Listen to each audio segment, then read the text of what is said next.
याद सानू आमदे ने उपकार तेरे सतगुरु जी लाल किथे जा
धन धन सतगुरु तेरे ही आसरा। सभी साध संगत के हाथ जोड़ के बेनती है जी कि महाराज का स्वागत करना है। सारी साध संगत ने जोर जोर के नारे लाने हैं जब तक महाराज जी स्टेज पे नहीं आ जाते। इकट्ठे बोलो धन धन सतगुरु तेरा ही आसरा, हाजिर नाजिर जिंदा राम, तेरा ही आसरा, जिसने जपाया अंदर वाला राम, तेरा ही आसरा, जंगल में मंगल करने आए राम। हजूर स्वामी जी महाराज, हजूर सावन सिंह जी महाराज, शहनशाह मस्ताना शाह बलोचिस्तानी जी, तेरा ही आसरा, मस्तानी मौज के मालिक बाबा मैनेजर साहब जी, तेरा ही आसरा, मैनेजर जी मौज के मालिक बाबा वकील साहब जी, तेरा ही आसरा, वकील साहब जी की मौज बाबा राजकुमार जी। तेरा ही आसरा, धन धन सतगुरु तेरा ही आसरा, हाजिर नाजिर जिंदा राम, तेरा ही आसरा, जिसने जपाया अंदर वाला राम, जंगल में मंगल करने आए राम। धन धन सतगुरु, धन धन सतगुरु, धन धन सतगुरु। सभी साध संगत के चरणों में बेनती है, अब पूज्य महाराज जी का सत्संग शुरू होने जा रहा है और सभी ने ध्यान पूर्वक सुनना है सत्संग। धन धन सतगुरु तेरी आसरा। ठीक। अरे लाइट जान के बंद कर देंगे साहब ये हैं? अरे मगर लाइट जान के बंद कर देंगे। हाँ जी, अच्छा अच्छा जी हैं, हैं? ठीक है ठीक है। धन धन सतगुरु तेरा ही आसरा। ठीक। अरे मैंने ये समझा कि जान के लाइट बंद कर दी दे। पहले तो चालना हो ही रहा था साहब। हाँ जी, अरे शब्द लगाया कहाँ गए थे? हाँ, धन सतगुरु तेरा ही आसरा। लगाओ। तेरी जिंदगी धोखा दे जाएगी, कर ले भजन हरि का। तेरी जिंदगी धोखा दे जाएगी, कर ले हरि का। जिंदगी धोखा दे जाएगी, कर ले भजन हरि का।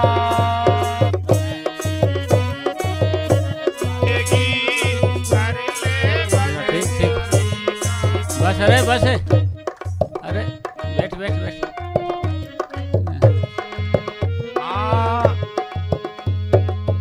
जोड़ जोड़ी जो रखी माया, जोड़ जोड़ी जो रखी माया।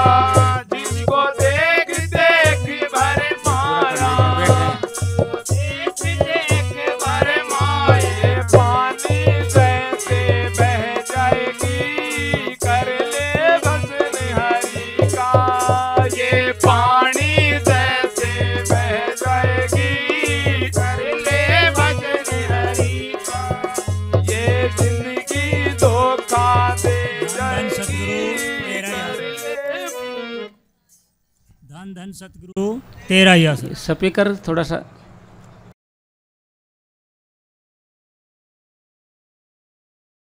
गुरु अर्जन साहिब के वक्त दो व्यक्ति पिता और पुत्र अच्छे प्रेमी और शब्द के अभ्यासी थे। पिता का नाम सम्मन और पुत्र का नाम मुसन था। वे मजदूरी करके अपना गुजारा करते थे। यानी गुरु अर्जन देव जी के साहब के टाइम दो आदमी थे, सुमन और मोसन। समन भी कह देते थे, मोसन भी कह देते थे। दो व्यक्ति थे, वो भजन सिमरन खूब करते थे। यानी पक्के प्रेमी थे, कच्चे नहीं थे साहब। पक्के का मतलब जो सतगुरु के नाम पे कुर्बान है, तन मन धन सारा कुछ उसके नाम पे, बनावटी नहीं दिखावटी नहीं, पूरा प्रेमी थे। फिर जब गुरु साहिब अमृतसर से लाहौर गए तो कोई सेवक कहे कि मेरे घर खाना खाओ। कोई प्रेमी बोले उनको, भाई हमारे घर चरण फेरी करनी है। हाँ, कोई कहे मेरे घर खाओ। हाँ, यह देखकर गुरु साहिब ने कहा कि आप लिस्ट बना लो कि किस दिन किसके घर प्रसाद है। यानी महाराज जी बोले भाई आप ऐसे करो, लिस्ट बना लो, किसके घर चरण फेरी करनी है, या प्रसाद रखना है, या साध संगत की सेवा करनी है, या रोटी बनानी है, सारे डिसाइड कर लो अपने आप। तो फिर लिस्ट बना ली। हाँ आगे जी। यह बात सुनकर सम्मन और मूसन को भी शौक हुआ कि हम भी प्रसाद करें। हाँ उन्होंने ये सोचा कि भाई हम है तो गरीब आदमी, सम्मन और दिहाड़ी वाले आदमी थे, ख्याल हुआ कि भाई हम भी महाराज जी को बुलाएंगे, सेवा करेंगे महाराज जी की। हाँ जी। उन्होंने सोचा कि खर्च को पूरा करने के लिए और अधिक मजदूरी कर लेंगे। हाँ और गरीब आदमी थे, सोचा भाई पैसा तो काफ़ी लग जाता है, संगत ज़्यादा आती है, तो उसके लिए हम रात दिन मेहनत कर देंगे, एक्स्ट्रा कमा लेंगे, भाई आवर दिहाड़ी कर लेंगे, आवर कमाई कर लेंगे। सो उन्होंने भी लिस्ट में नाम लिखवा दिया। जब उनका प्रसाद करवाने का दिन नज़दीक आया तो वे दोनों बीमार पड़ गए। भाई तारीख तो दे रखी थी भाई इस दिन तुम्हारा प्रोग्राम करेंगे, तो उस वक्त क्या हुआ साहब, उस दिन वो दोनों बेचारे बीमार हो गए, सम्मन और मूसन दोनों बीमार हो गए। हाँ जी आगे। जो रुपये कमाए हुए थे दवा और खाने में पीने में खर्च हो गए। दवा में, खाने पीने में, और डॉक्टर लोग ले गए सारे पैसे, बेचारे दोनों सपाचट हो गए। सोचा भाई नाम भी लिखवा दिया, अगर गुरु अर्जन साहब जी कहेंगे नाम लिखवा लिया और सेवा करी संगत की, ये तो भाई बदनामी काम होगा या बेइज्जती का हो जाएगा। तो फिर आगे साहब। अब प्रसाद कराने का दिन आ गया। हाँ लांगरियों का नियम था कि जो खाना उन्हें सुबह बनाना होता उसके लिए वे रात को ही बर्तन और अन्य सामान तैयार कर लेते थे। हाँ भाई लांगरी होते थे पहले भी ऐसे ही, उन्होंने जैसे कोई प्रोग्राम होता है खाने का या कुछ भी हो, उससे पहले जैसे अगले दिन उससे पहले एक दिन आ जाते थे, भाई मेरे को सामान दो सारा और हम तैयारी करते हैं अपने हिसाब से। फिर जी रात को लांगरी आए और उनसे बोले, भाई जी सुबह आपके घर प्रसाद है, सो हमें सामान दो। भाई आपके घर भाई सामान दो, आपके घर प्रोग्राम है कल, महाराज जी आएंगे यार, बताओ क्या क्या सामान करना है, क्या क्या बनाना है आपने। हाँ जी। अब उनके पास कोई चीज़ तैयार नहीं थी। उनके पास बेचारे के पास कुछ था ही नहीं, सामान ही नहीं था साहब, कहाँ से ले आए बेचारे, क्या करें अब, कहाँ से ले आए। हाँ जी आगे। आपस में सलाह करते हैं कि क्या करें। आखिर सलाह हुई कि किसी भी तरह इस ज़रूरत को पूरा किया जाए। हाँ भाई किसी भी तरीके से महाराज जी को यहाँ बुलाया जाए और प्रोग्राम किया जाए। हमने जो वादा किया है ना वो हटना नहीं है, हमने काम करना ही पड़ेगा। वो बाद में इतना रुपया कमाकर वापस कर देंगे। हाँ और बाकी भाई कमाएंगे कहीं बिनने और पैसा वापस कर देंगे। आगे। सतगुरु की सेवा जरूर करनी है। हर भाई सतगुरु की सेवा करनी जरूर है, हो जाए कुछ भी बेशक, चाहे कर्ज लेना पड़े, उधार लेना पड़े या कुछ भी करना पड़े। फिर देखो समन मूसन का क्या विचार रहा। अगर प्रसाद न किया तो गुरु साहिब क्या कहेंगे। हाँ अगर जो लंगर पानी ने बनाया, साथ संग भूखी गई तो गुरु साहब क्या कहेंगे, वो भी गलत है साहब। हाँ यह सोचकर उन्होंने लांगरियों से कहा कि अभी तो नहीं, लेकिन कल सूरज निकलने से पहले ही सारा सामान दे देंगे। हाँ तो वो समन मूसन बोले कि जी महाराज जी अभी तो मेरे पास है नहीं कुछ सामान, और सूर्य निकलने से पहले हम सारी व्यवस्था कर देंगे। क्योंकि उनके दिमाग में ये जची हुई थी बात कि ज़िंदगी वही सफल है जो भक्ति और सेवा में गुजरे, और समय तो वैसे गया। कबीर संगत साध की कोट कटे अपराध, वही गड़ी लेखे में बाकी वाद विवाद, बाकी तो झूठ है सारा कुछ। वे संगत वही है जो पूरे गुरु की है, वैसे संगत नहीं जो पूरे गुरु की है। पूरे गुरु की सेवा का फल अलग होता है। मस्ताना जी महाराज कई बागड़ियों इकट्ठा किया, ज्ञानी को गट्टू कईयों को, नुकर जी आओ हम आपको एक पते की बात बताते हैं। कि बताओ जी क्या है पते की बात। पते की बात ये है कि मस्ताना जी लाखों को नाम देंगे और अधिकारी बना देंगे, और जिसका इसी जन्म में छुटकारा करना, इसी जन्म में उसको तन मन और धन से सेवा लेगी, उसे तन से भी मन से भी धन से सेवा लेगी।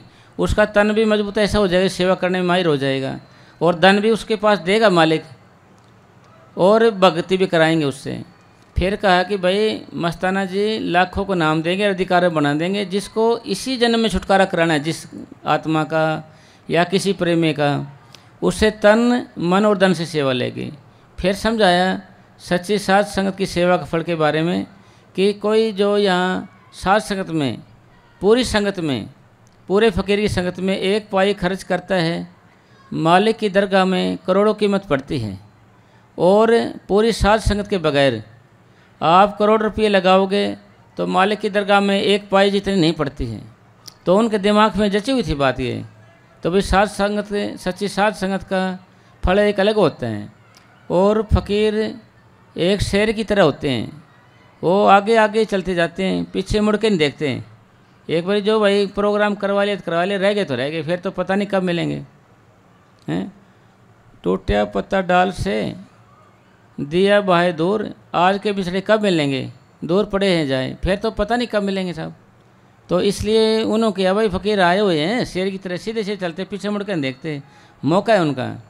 एक बारी मस्ताना जी लालपुरा गांव में गए, वहाँ घूम रहे थे, तो अंदर उसकी लड़की सो रही थी। मस्ताना जी आए ऐसे, नौकरे वो बागड़ी आया के, बाबा जी मेरी मुंडी सो रही है, मुंडी। नौरे यार ये मुंडी कहाँ से आ गई है? नौरे बाबा जी मुंडा बोलते हैं ना, इन्होंने इसको अपने शब्द में मुंडे का मुंडी बना दिया, लड़की को बोल दिया। अब कुड़ी बोलेंगे ना, तो उन्होंने ये जी मेरी मुंडी सो रही है। नौरे मुंडी क्या होता है? नौरे लड़की को इन्होंने मुंडी बोल दिया। मुंडे को बोलते हैं ना जी पंजाबी आदमी, तो कुड़ी बोलना चाहिए, नौरे मेरी मुंडी सो रही है। मस्ताना जी बोले भाई देख फ़कीर शेर की तरह होते हैं, सीधे चलते चले जाते हैं, फ़ायदा ठा लिया तो रह गया तो रह गया। तो उसके बाद अच्छे से जमी हुई थी ये बात कि भाई पूरे गुरु आए हुए हैं और सेवा का मौका है, किसी तरीके से हमने ये सेवा करनी है, कुछ भी हो जाए। तो फिर लांगरी चले गए। हाँ उनकी गली में एक साहूकार की दुकान थी। हाँ रात को उसी दुकान में सेंग लगाई, जो कुछ निकालना था सब निकाल लिया।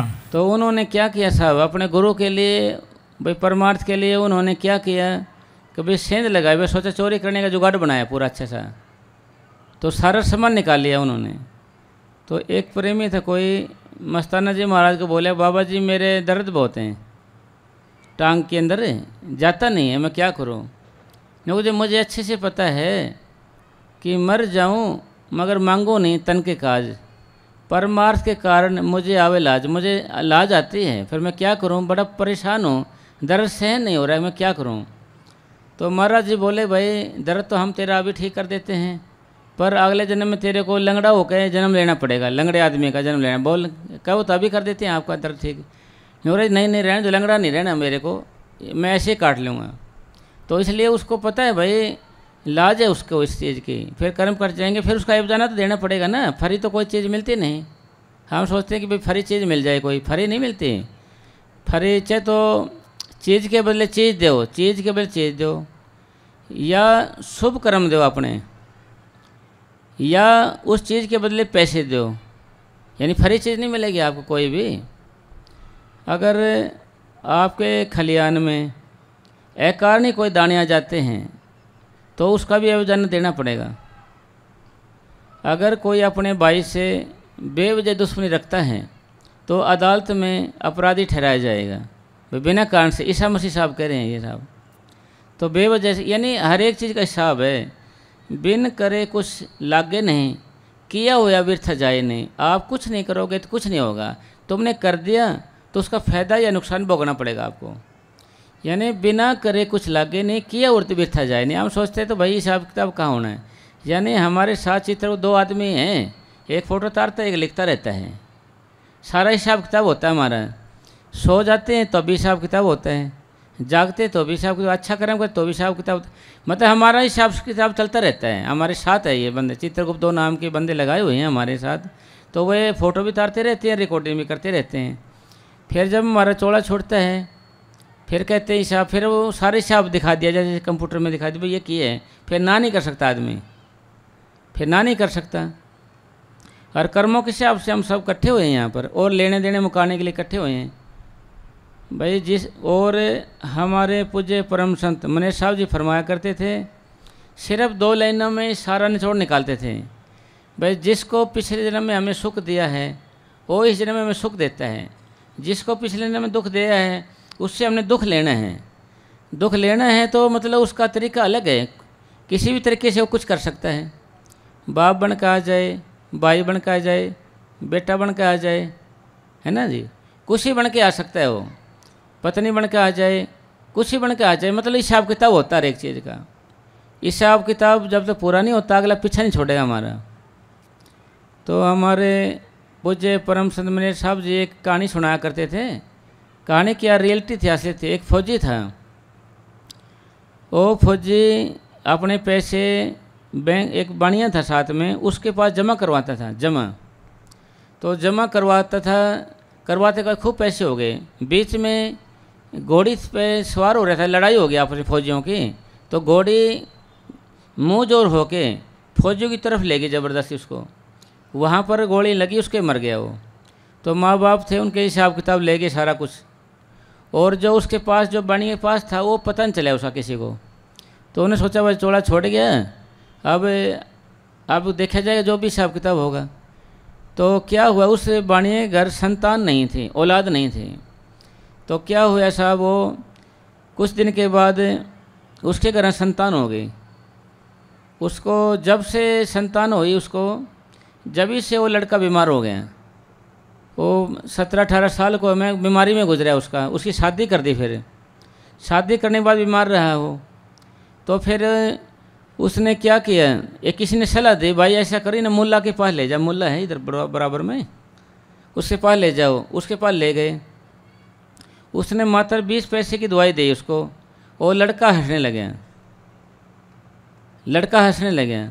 तो जी नुकरे कौन, नुकरे जी मैं, नुकरे जी आप सेठ जी? नुकरे तू सेठ नाम लेके बोलता है मेरा, मैं तेरा बाप हूँ। नुकरे मैं तेरा सेठ नहीं, तो मेरा सेठ नहीं है, मैं वही फौजी हूँ, मैं तेरे पास पैसे जमा करता था।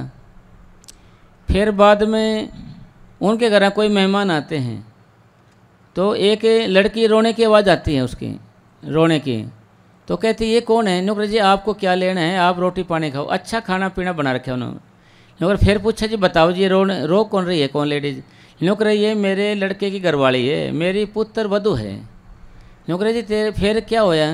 नुकरे मेरा लड़का हाल में चौड़ा छोड़ा था, हाल में उसने चौड़ा छोड़ा था अभी। तो फिर तो हाल में चौड़ा छोड़ा था, तो वो चौड़ा छोड़ के गया जी। नुकरे जी आप ये अजीब आदमी हो जी, अभी फ़िलहाल तो आपकी ताज़ा ताज़ा मौत आई है, तुम मुझे हमें अच्छे खाने खिलाए, कारण वजह? नुकरे जी आपको क्या लेना इस चीज़ का? तो उन्होंने सारी कहानी बताई। फिर लास्ट में बोले वो, फिर नुकरे जी फिर बात हुई सारी, लड़के से बात करी। फिर बाद में उसने कि भाई वो तो ठीक है, चलो मेरे किए की सज़ा मिल गई। तो ये बताओ जो ये है ना घोड़ी, इसको तो विधवा छोड़ के जा रहा है, इसका क्या बनेगा? नुकरे मेरी घरवाली नहीं है, ये घोड़ी है, ये घोड़ी है। पिछले जन्म में मेरी घोड़ी थी, मेरे को मुँह जोर होकर फौजियों की ओर ले गई है, मेरे को बनवा दिया था इसने, मैं सज़ा दे के चला हूँ इसको। फिर वो कहने लगा बाणिया, भाई मर गए सिपाही, रोती है घोड़ी, मैं किसको रोऊं? मर गए भाई सिपाही तो मर गया, रोती है घोड़ी। सिपाही का मतलब वो लड़का बन के आया था। तो और मर गया सिपाही, रोती है घोड़ी, मैं किसको रोऊं, आप खाना खाइए। तो जी मतलब लेने देने मुकाने पड़ते हैं हर एक इंसान को। एक बारी हरिद्वार के अंदर कोई प्रोग्राम बनवाता, कोई साधु आदमी कोई ऐसे, तो उन्होंने इकरार किया था भाई मैं इस फलाने टाइम में तेरे हरिद्वार जितना पैसा लगेगा खाने पीने का मैं दे जाऊंगा। एक घिया सी टाइप की होती है, घिया होती है ऐसे, उसको ऐसे मड़ी होती है, उसमें सकरू कसे हुए थे, तो उसके अंदर में सोना चांदी रख लेते हैं साधु लोग भाई। तो एक घर ठहरे वो जी, ठीक है जी, ठहर गया जी, खाना पीना जी कर लेना। रात को क्या था वो आदमी, उन्होंने चेक किया भाई चक्कर क्या है इसके पास, माल क्या है। तो उन्हें उसको सकरू से खोल के देखा तो भाई सोना चांदी भरे हुआ इसके अंदर, हीरे जवाहरात हैं। उन्हें निकाल के यहाँ पत्थर डाल दिए और ऐसे कसिंग कर दी उसी। तो उन्हें लेकर चला गया, हरिद्वार में गया, भाई मेरा हिसाब दो, बानी इतना इतना खर्चा लग गया आपका। तो जी उन्हें अभी देता हूँ जी, उन्हें खोल लिया, सकरू लगाया तो देखा तो पत्थर। उस ख्याल आएगा भाई उसी से साहूकार ने मेरे साथ धोखा किया ऐसा।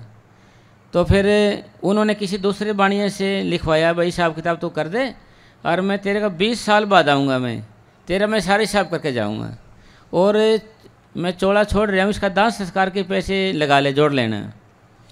तो 20 साल के बाद उससे घर लड़का हुआ, उसी जमींदार लड़का था नहीं, औलाद थी नहीं उसके भी कुछ भी। वो कहने लगा जी मैंने तो पाप किया था, और पैसे चुराए थे, मालिक ने मेरे को तो बरकत दे दिए, लड़का हो गया मेरे घर। तो लड़के को ऐसे ही उन्हें पढ़ाया लिखाया, फिर उसकी शादी कर दी थी, फिर बड़ा हो गया था, सियाना हो गया था वो। तो जी बाद में जब 20 साल के बाद उसको फिर सेवा पालन के सारा कुछ कर लिया, सारा पैसा, घर भी बिक गया उसका, सारा कुछ बिक गया पैसे में। फिर वो घास बेचने लग गया जमींदार। फिर एक बार उन्हें कहा कि जी आप तो जमींदार है ना? वो नुकरे जी मैं जमींदार तो हूँ जी, आपको कैसे पता? नुकरे जी मैं वही साधु हूँ, मैं तेरे घर आया था ना, और ऐसे ऐसे पैसे रखे थे, तुमने ऐसे मेरे गया से उसमें निकाल लिए थे, हाँ जी मैं ही हूँ। तुमने मेरे 20 साल ख़राब कर दिए भक्ति के, मैंने तेरे यहाँ घर आना पड़ा, तेरे हिसाब देना पड़ा, मैंने हिसाब देना पड़ा, मैंने तेरे को, मेरे को 20 साल बाद पहुँचूँगा मैं अपने घर। तो सारा हिसाब दे के लेके उससे फिर वहाँ दे के आया वो। एक बारी मतलब तो लेन देन पूरे करवाने के लिए आते हैं, हर एक आदमी है, हम ऐसे नहीं, हर एक इंसान लेन देन पूरा करने के लिए आता है यहाँ पर।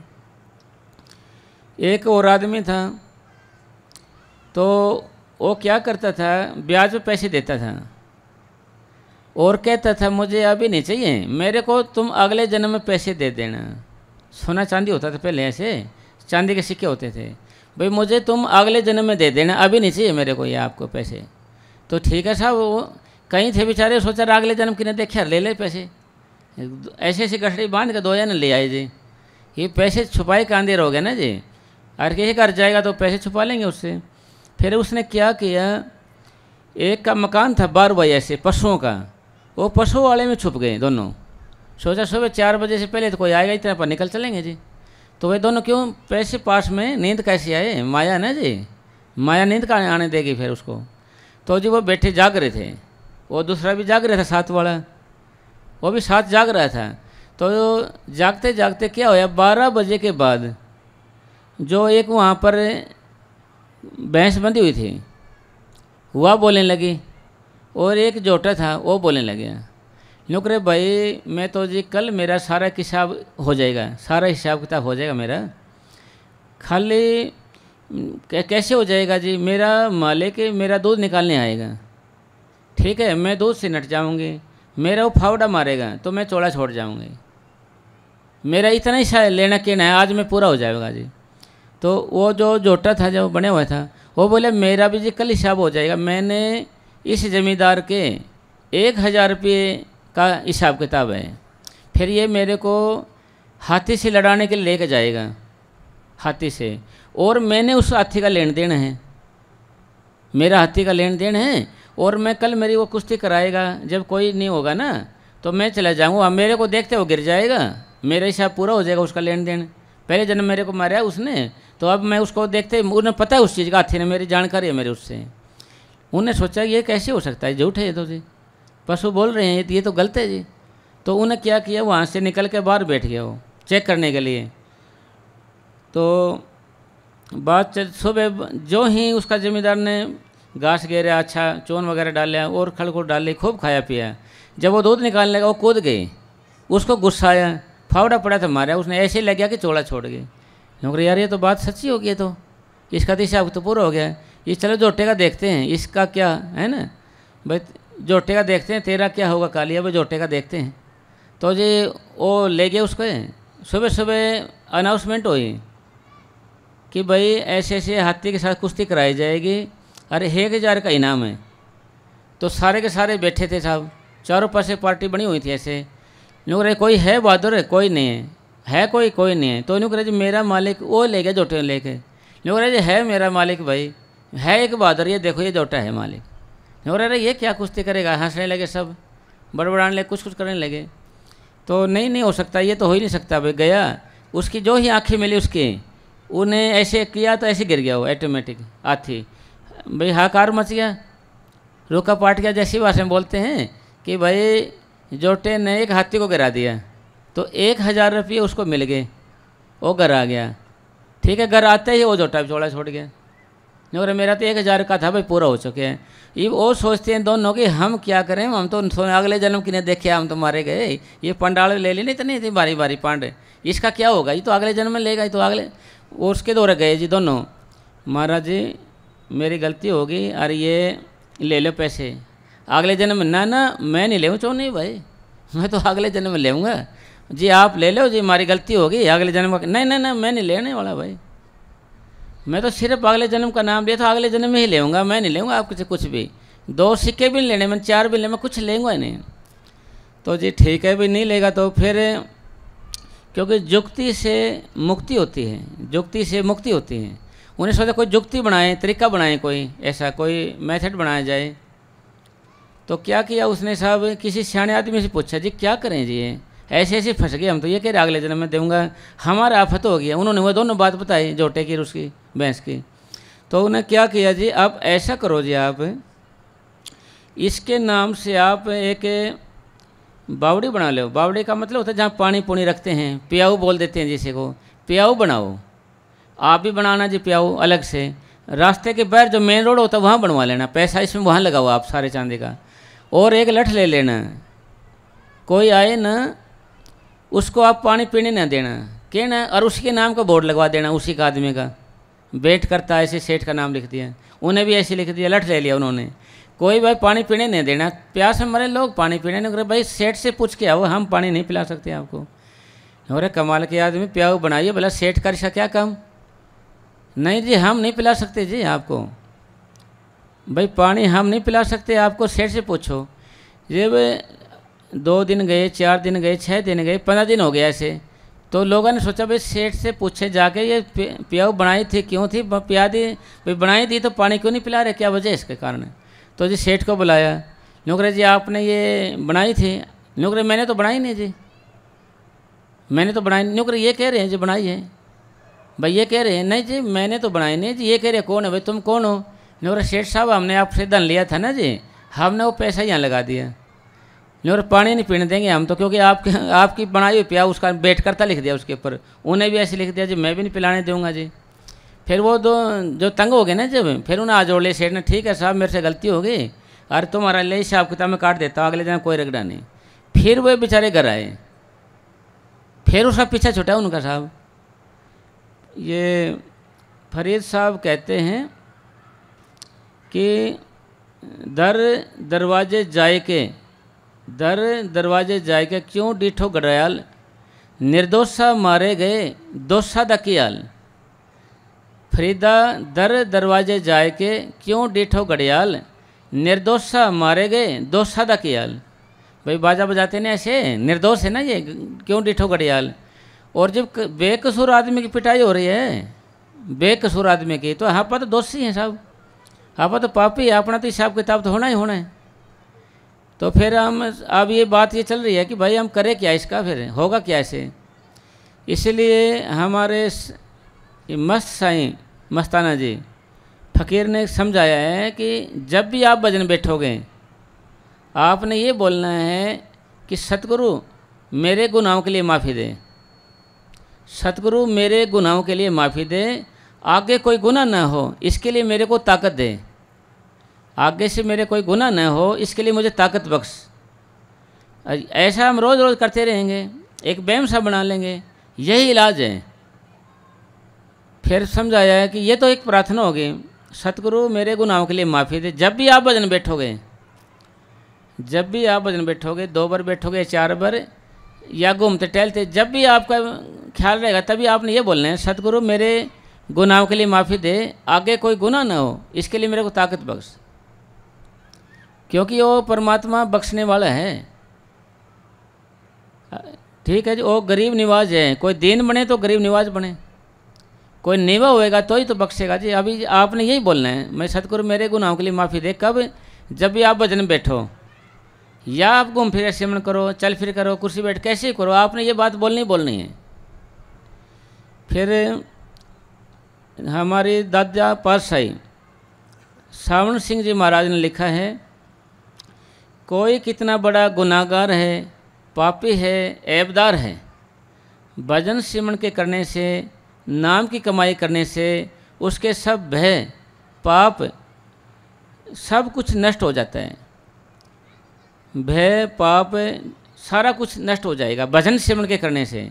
यानी प्रश्न तो यह है ना कि भाई नाम की कमाई तो करनी पड़ेगी ना, और आप बिल्कुल ही निकर्म होना चाहते हो, भाई मेरे पे एक भी क्रम ना रहे, तो हमारे रूहानी सफ़र की दूसरी मंजिल त्रिकोटि है। यह काल भगवान का हेड क्वार्टर है, काल भगवान का हेड क्वार्टर है। इससे आप ऊपर आ जाते हो तो आप निकर्म हो जाओगे, आपके ऊपर कोई कर्म नहीं रहेगा। और संत 5वें मंडल से आते हैं। हमारे रूहानी सफ़र का 5वां मंडल है सचखंड, संत वहाँ से आते हैं, इसलिए वो निकर्म होते हैं। फिर कहते हो संतों कर्म भोगने क्यों पड़ते हैं? क्योंकि संतों के अपने कर्म तो कुछ होते नहीं, वो दूसरे कर्म उठा लेते हैं। दूसरे कर्म उठा लेते हो तो वो अपने ही तो हो गए हो भाई, दूसरे कर्म उठा सकते हो तो इसलिए उनके अपने हो जाते हैं। और वो रहते तो 5वें मंडल में हैं, उन पे कर्मों का कोई असर नहीं होता है। जैसे फिल्म अभिनेता होता है, वो एक फिल्म देखेंगे हम, उसमें उसका हाथ भी कट जाएगा, कटे हुए नज़र आएगा, पर वास्तव में हाथ कटता नहीं है। चोट भी लगेगी, खून निकलता है, मगर वास्तव में नहीं है। मर भी जाएगा वो, मगर वास्तव में नहीं मरेगा। अगली फिल्म में फिर तैयार हो जाएगा जी। क्यों जी? इसी तरीके से वो नज़र आएगा हमारे को, मगर वास्तव में नहीं होगा, क्योंकि वो कर्मों के इस जाल से ऊपर होते हैं। मगर दिखावा पूरा करना पड़ेगा भाई, कर्म तो उठाने पड़ेंगे ना जी, तो दिखावा तो पूरा करना पड़ेगा। सतुल शरीर मगर रहते इससे ऊपर हैं वो। फिर कहोगे कि इसका कैसे पता चले? एक बारी अम्बाला के अंदर बाबा जयमल सिंह महाराज ने प्रोग्राम रख दिए प्रोग्राम। महाराज जी अम्बाला में भी आ गए, ठीक है जी। प्रोग्राम शुरुआत भी होगी सारी बात की। तो जैसे जाने लगे ना जी, जैसे पहला घर था कोई, वो बड़ा अफसर था अंग्रेज़, वो सारे इकट्ठे हो लगे जी, इसको नाम दे दो जी, आप इसको नाम दे दो भाई। महाराज जी बोले भाई इसको नाम नहीं दे सकते, इसके बाग में नहीं है, कर्म सख्त हैं इसके, हम नाम नहीं दे सकते इसको। नौकराज जी आपके कर्म सख्त क्या मांगते हैं आपको? प्रेमियों ने थोड़ा पंप मारने शुरू करे, जी आपको क्या लगता है जी, आप तो भगवान हो, ऐसे और वैसे खूब करके तारीफ है, नाम दिलवा दिया। महाराज जी बोले भाई सारे सत्संग बंद करने पड़ेंगे, सारे सत्संग आपने बंद करने पड़ेंगे अगर इसको नाम दिलवा दिया तो। उन्होंने सोचा मजाक कर रहे हैं। जो ही उन्होंने नाम दिया तो महाराज जी बीमार हो गए और तांगे में बिठा के लाना पड़े, और 2 महीने से पड़े रहे ऐसे। तो फिर रुको भी थी साथ में, वो बोले जी ये क्या बनी आपके साथ?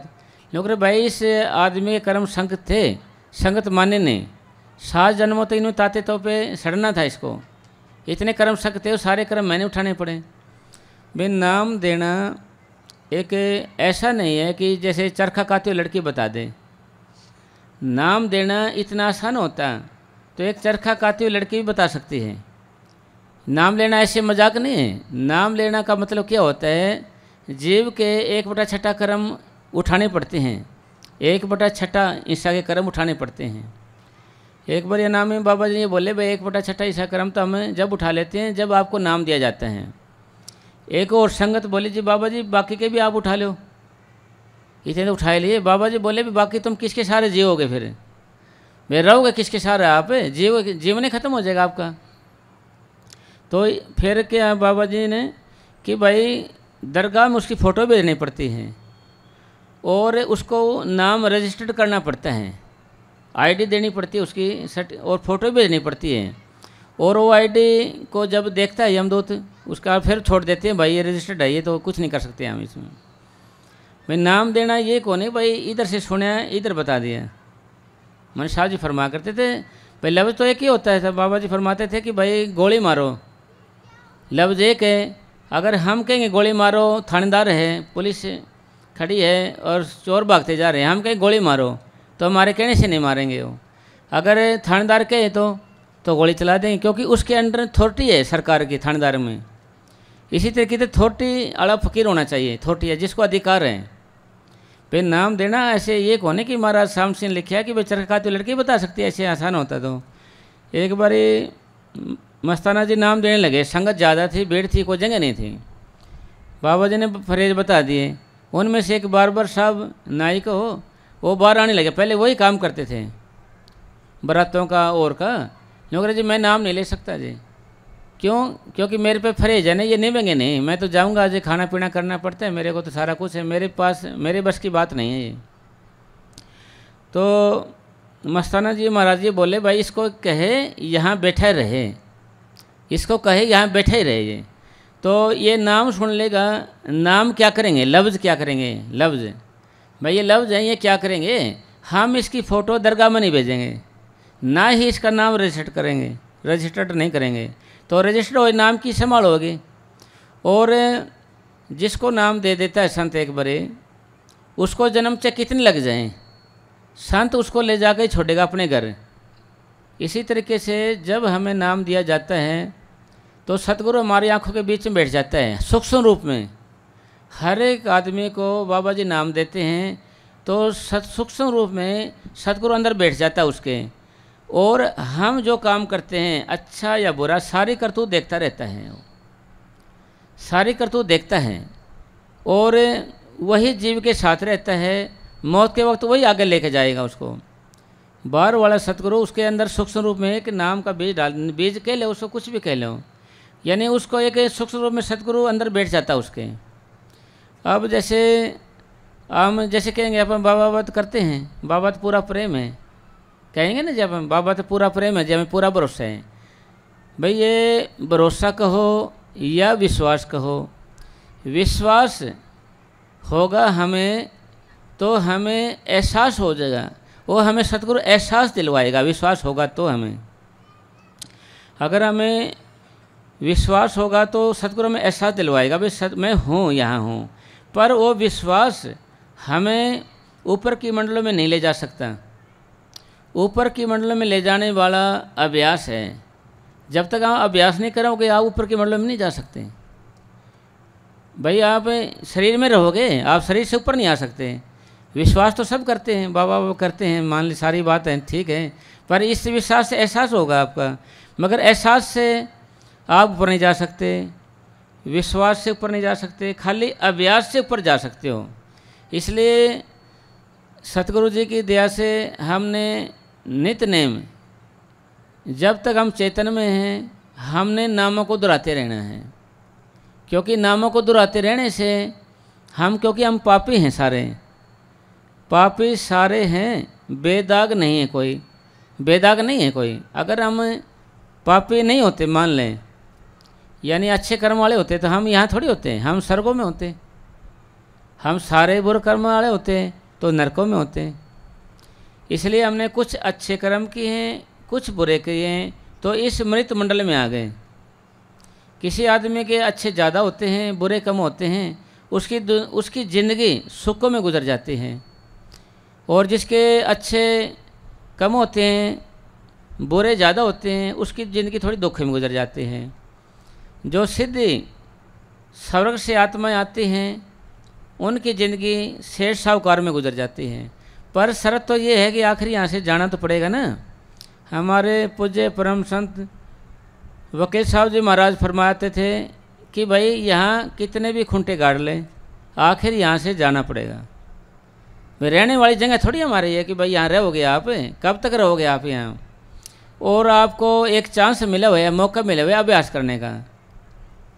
और अब ये प्रश्न भी पैदा होगा, भाई आप यहाँ इतने क्यों आए हैं?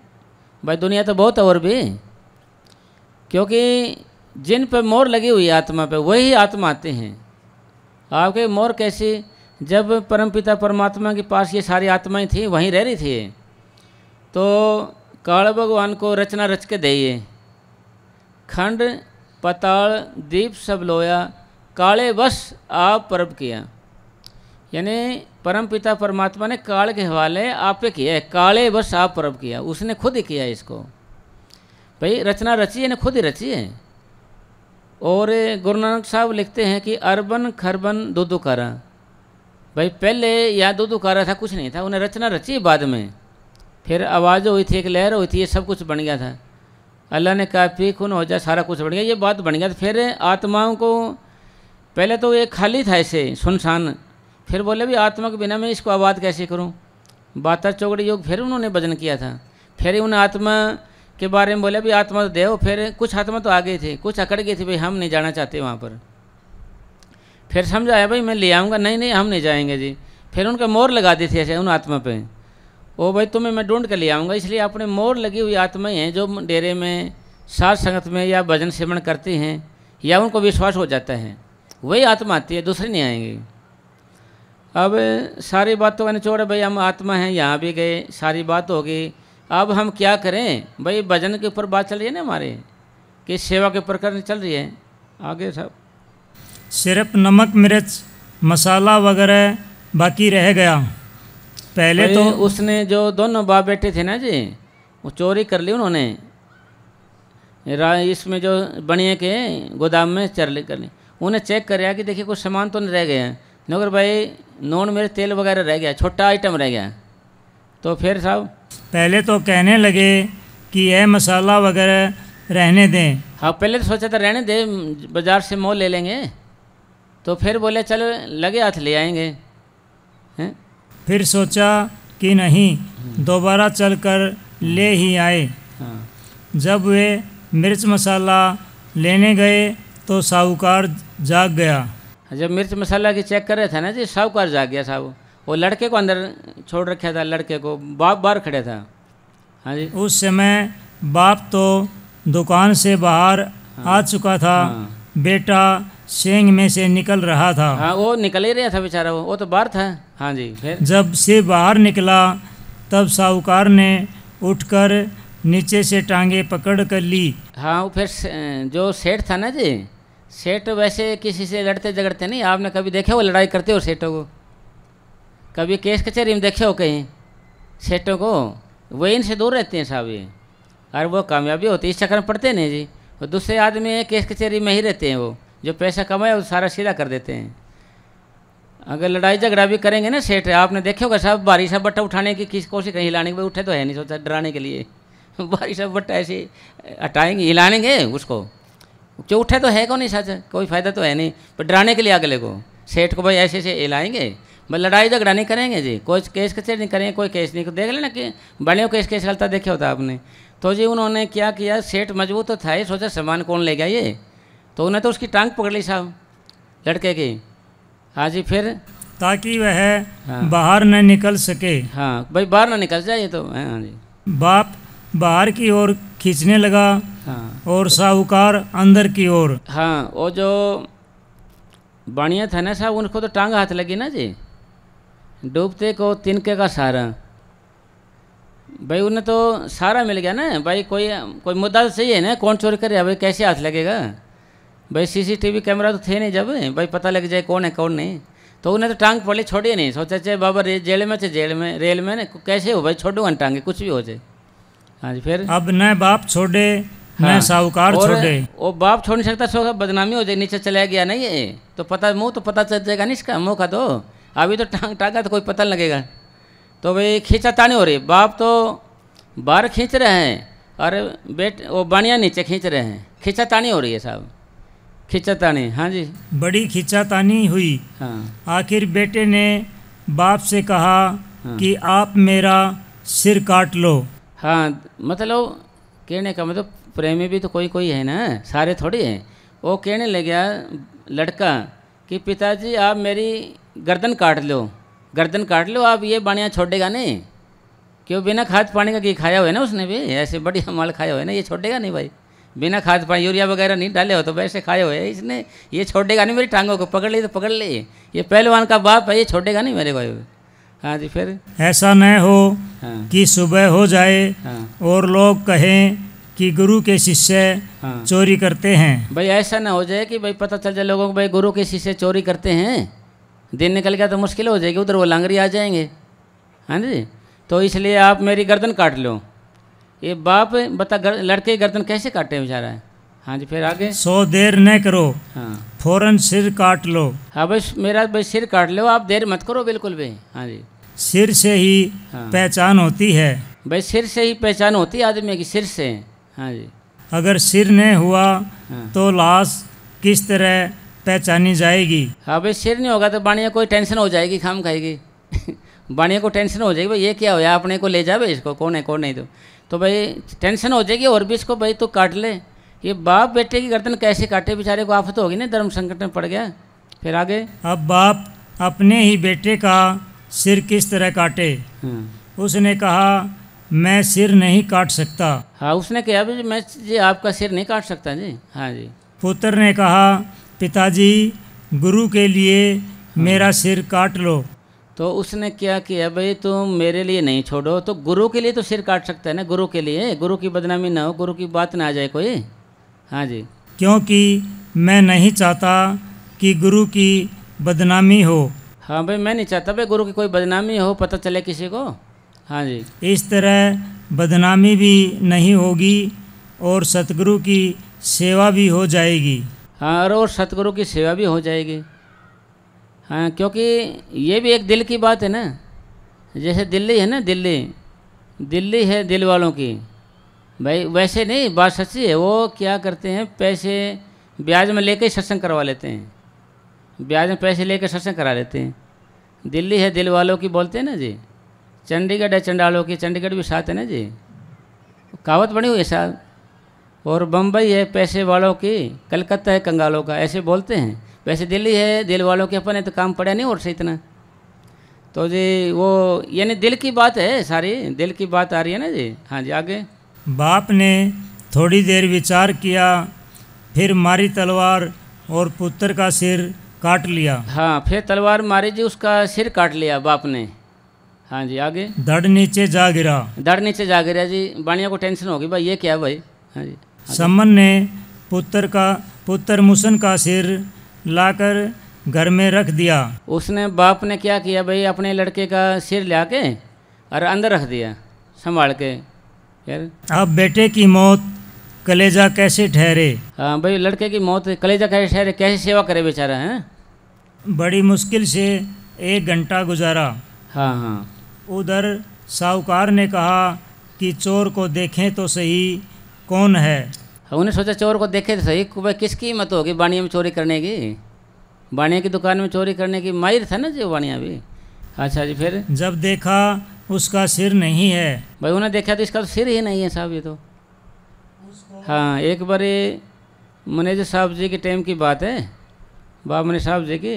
तो जी रात ने लोग जगमाल वाले से सेवा करके रात को जाते थे, सेवा करके रात को जाते थे, जैसे 12-1-2 बज जाता था जी। तो साइकिल वगैरह थे, ज़्यादा मोटरसाइकिल वगैरह नहीं थी। तो महाराज जी से उन्होंने इजाज़त नहीं ली, तो वो चले गए। देखा तो कोई आदमी आगे जाए तो पीछे खींचे कोई साइकिल को, ऐसे उनका सिर नज़र ना आए।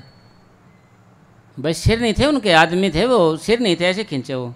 फिर आ खींचे, फिर वो आगे खींचे, वो पीछे खींचे, ऐसे खींचतानी में बहुत टाइम लग गया उनको। फिर वापस ही आना पड़ा उनको। बाबा जी बोले जी ऐसे आप नुकरे जी आपने बताना था ना कि हम जा रहे इजाज़त लेके, तो हम वो रास्ता साफ करते आपका, ये देखते रास्ते में क्या रगड़ा है ये। तो जी एक विद्या प्रकाश था ट्रस्टी दिल्ली का ही, वो बाबा जी से इजाज़त लेने के लिए, बाबा जी मैंने जाना है, जल्दी है मेरे को। बाबा जी बोले ऐसे करना भाई, तू 4 बजे चले जाना, अभी मत जाए, तो टाइम आपका वही हो जाना है। तो माने नहीं जी मेरे को काम है, जल्दी है जी। भाई उन्हें मन में सोचोगा बाबा जी आपको तो सत्संग करना है, मेरे को तो 100 काम है। तो जी वो चला गया बिना बताए जी। आगे रास्ते में पता नहीं टायर फट गया क्या होगा, करते को शाम तक उन्हें वही टाइम हो गया जो होना था। भाई ख्याल आया कि बाबा ठीक कह रहे थे, भाई वो टाइम हो जाना है, वही टाइम हो गया। फिर वही विद्या प्रकाश ऐसे सत्संग हो रहा था, महाराज जी ऐसे बैठे थे, बाबा मनीष साहब जी महाराज, और पीछे वो खड़ा हुआ जो वो मंत्र जानता थे कि भाई कोई मंत्र था काले, कोई दूसरे को वश में करने का। वो दूर बैठे बैठे सोचे इस महाराज को वश में करेंगे। विद्या प्रकाश जी पंडित जी सोचे भाई इस महाराज को मैं वश में करूँगा, ऐसे नाम जप रहे पीछे खड़े हुए ऐसे। तो महाराज जी मनीष साहब बोले कि ऐसा कर भाई यहाँ के नाम जप, दूर से असर करेगा कि नहीं करेगा। भाई दूर खड़े हो आप, दूर है, रेंज में है कि नहीं है, रेंज आएगी कि नहीं आएगी, आप यहाँ आओ, रेंज सही आएगी, फुल रेंज यहाँ करो, आप मत चालू करो। भाई बेचारे को बड़ा शर्मिंदगी हुई, और वही फिर जब से वो नाम ले लिया तो उन्हें फिर भजन करने लगे। तो आगे साहब उसको फिक्र हो गई। हाँ मन में सोचता है अगर इसको ठिकाने न लगाया तो सुबह पुलिस मेरे दरवाजे पर खड़ी होगी। हाँ पुलिस को उसको बाणिया को चिंता होगी, अगर भाई इसका सिर है नहीं है, पुलिस आ गई तो भाई मेरे को सीधा बनाएगी, तो मेरा को करड़ा काम करेगा। तो उन्हें था तो बेचारा पलेदार कहो, दिहाड़ी वाला कहो या मेहनती आदमी को, वही था मुसन। तो उसको बुलाए भाई मुसन तू आ जा और ये लाश देख ले किसकी क्या, अपनी ठिकाने लगाते हैं ना, पैसे भी दूंगा भाई, आ जा। और इन्हें जल्दी जल्दी रफा दफा कर दे इसको। आगे। और मैं पकड़ा जाऊंगा। हाँ पुलिस कहेगी कि तूने सिर काटा है। हाँ भाई तुमने सिर काटा है इसका। हाँ जी। हो न हो हाँ। किसी के घर रख किसी के घर रख दे। हाँ उसने भाई- सम्मन को हाँ भाई उसने ये बोले भाई तो हो ना हो तो किसी का रख दे, कुछ भी कर भाई, मेरा पीछा छटवा दुकान से। हाँ जी। उसने सम्मन को बुलाकर लाश उठवाई और कुछ रुपये भी दिए हाँ कि इसको ठिकाने लगा दे। हाँ उसको तो बेचारे को पहले चिंता हो रही थी मोहसन के कि भाई लड़के का सिर तो ले आए हूँ, दर्द तो रह गया बेचारे का। और उधर से फिर उन्हें दड़ मिल गया, क्यों भाई उन्हें तो पैसे भी ले लिए उससे और अपने घर ले आया अपने। आगे साहब। मैं तुझे हाँ। और भी खुश कर दूंगा। भाई मैं तेरे को और भी खुश कर दूंगा भाई, मेरी जान छुटा इससे, इस लाश से पीछा छुटा मेरा। और था उसका लड़का बेचारे का वो है। फिर सम्मन ने धड़ को वहाँ से उठा लिया हाँ और अपने घर लाकर धड़ और सिर दोनों जोड़कर रख दिए। हाँ दोनों चीज़ जोड़कर ऊपर चादर ढक दी अच्छे से। भाई थोड़ा बहुत शांति आई भीतर कि भाई चलो दोनों चीज़ है, बहाना भी मार सकते हैं गुरुजी को भाई आराम कर रहे हैं, ये तो भाई सो रहे या बीमार है। आगे जी। उसका बहुत सा दुख कम हो गया। हाँ उसका बहुत सा भाई दुख तो था, टेंशन तो थी बेचारे के, तो सिर था। फिर दर्द भी मिल गया उसको, अरे अब थोड़ा शांति आ गई, कलेजा ठंडा हो गया कुछ। फिर आगे। सोचा कि अब मैं कहूँगा जी मोहसन बीमार है। हाँ भाई गुरु साहब पूछेंगे तो भाई मैं कह सकता हूँ बीमार है, तकलीफ है, ये उठ नहीं सकता भाई। हाँ जी। जब सुबह हुई लांगरी आए, सम्मन ने उनको सारा सामान दे दिया। हाँ उन्होंने जी सारा सामान दे दिया। मतलब ये पक्के प्रेमी की पहचान है। हाँ बस सारे प्रेमी बन जाते हैं, जैसे भाई आपस सारे प्रेमी बने जाते हैं। भाई असली प्रेमी तो कोई होता है ना, करता है सतगुरु से मोहब्बत कोई, यानी कोई तो है, सारे थोड़ी होते हैं साहब। एक बारी ये जो लैला ने किया है, उसका मजनू थे ना, जो उसका सामान फ्री करवा दिया दुकान से, भाई ये कितना सामान ले कोई दिक्कत नहीं। तो क्या किया है, हर एक आदमी आए कहे कि जी मैं भी मजनू हूँ, कोई भी आए कहे मैं मजनू हूँ। उस बाणिया का जो सामान था ना सारा ही उठवा दिया। लिस्ट पहुँच गई, लोग रे भाई मजनू ने के ब्याह करवाया था कहीं का, क्या पार्टी दी थी, सामान सारे उठा दिया। तो दुकान में कोई छोड़े नहीं सामान, इतना कितना क्या करवाता है मजनू ये, भाई इतना क्या करता है ये। फिर बुलाया गया जी भाई ऐसे हो गया ये, तो वह बात समझ गई जी। ऐसा कहना भाई लैला को खून चाहिए थोड़ा, एक लोटा और हो तो बता दे। कोई भी आए ना जी कहे कि लोटे खून की जरूरत नहीं कराए जो मेरा पहले बुढ़ा आदमी, मेरे तो शरीर में जाने नहीं, मेरे को सामान भी नहीं चाहिए और खून भी नहीं देना मैंने को। कोई भी आए ना सब नट के जी। एक असली आए ना जी भाई ऐसे बीमार है वो, तो उसने चाकू मारा भाई लोटा खून का भर दिया, नहीं और चाहिए बता दूँगा जी असली यही है जी। इसलिए प्रेमी तो कोई होता है, तेरा जन एक आध कोई। एक आध, एक का मतलब होता है जो सचखंड की आँख स्टेज सचखंड पहुँचता है, उसको हम परम संत कहते हैं। आध किसको कहते हैं, मानसरोवर में नहाने वाले को, उसको हम साधु कहते हैं। यानी तेरा जन एक आध कोई। फिर लिखा है गंगा जमुना सरस्वती कोई नावे विरला यति। भाई कोई विरला ही नहाता है, यानी जंगल में शेर एक ही होता है, अनामे का भी मालिक एक ही होता है, मतलब एक आधा ही होता है इस चीज़ का, तो सारे नहीं हो सकते। इसलिए मजनू एक आधा होता है। ये जी सत्संगी भी सारे नहीं होते जी, किसी कोई चक्कर है जी, किसी कोई चक्कर है। हाँ जी आगे। लांगरी लगे प्रसाद तैयार करने। जब प्रसाद तैयार हो गया तब गुरु साहिब आए। गुरु साहिब ने कहा समन मोहसन को बुला। हाँ जी गुरु महाराज आए, प्रोग्राम हो रहा है सारा, भाई जिससे अगर आएगा उससे पूछेंगे तो सही भाई वो कहाँ गया हैं, समन कहाँ गया जी, समन कहाँ है, बुलाओ उसको जी। तो फिर बहाना मार रहा इसको। हाँ जी। समन ने उनसे अर्ज की महाराज जी वह तो बीमार है। हाँ गुरु साहिब ने फरमाया बीमार है तो क्या हुआ, उसे ज़रूर बुलाओ। भाई बीमार हुआ तो क्या होया, क्या पड़ा थोड़ी रहेगा, दवाई पानी ले और उठ कर मेरे पास आए। हाँ जी आगे। समन बोला हुजूर वह नहीं आ सकता। हाँ क्योंकि अभी हजूर वो नहीं आ सकता जी। गुरु साहिब हाँ। कहने लगे नहीं उसको आना चाहिए। हाँ भाई उसको आना चाहिए, हम उनके घर आए हों भाई, हम मेहमान बन के आए हैं उसके घर। हाँ और उसके लिए तो आए हैं और वो ही छुपे बैठे हैं। हाँ जी आगे। समन ने हाथ जोड़कर अर्ज की हजूर मेरे कहने से वह नहीं आता। उसने जी हाथ जोड़ लिए जैसे भी, मेरे कहने से नहीं आता जी, आहा बुलाओ तो आ जाए जी, मैं तो कुछ नहीं जानता जी, मेरे कहने से उठे नहीं रहा जी, मैं क्या करूं बताओ। हाँ जी भाई आए कैसे, गर्दन कटी हुई बेचारे की, उसको तो सच्चाई का पता था ना भाई, मैंने गर्दन अपने हाथ से काटी है, भाई मेरे कहने से नहीं आ रहा जी, आप ही उठाओ इसको, आप ही जगाओ, हम नहीं जगा सकते इसको।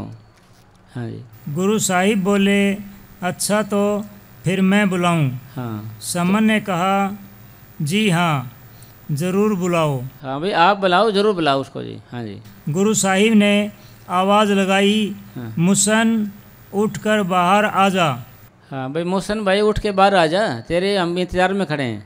हाँ जी ऐसे वक्त तू कहाँ चला गया भाई है? ऐसे वक्त कहाँ चले गए भाई, हम आए तुम्हारे द्वारे, तुम चढ़े चुबारे, हम तो तुम्हारे घर आए थे तो चुबारे चढ़ के बैठ के सो गए।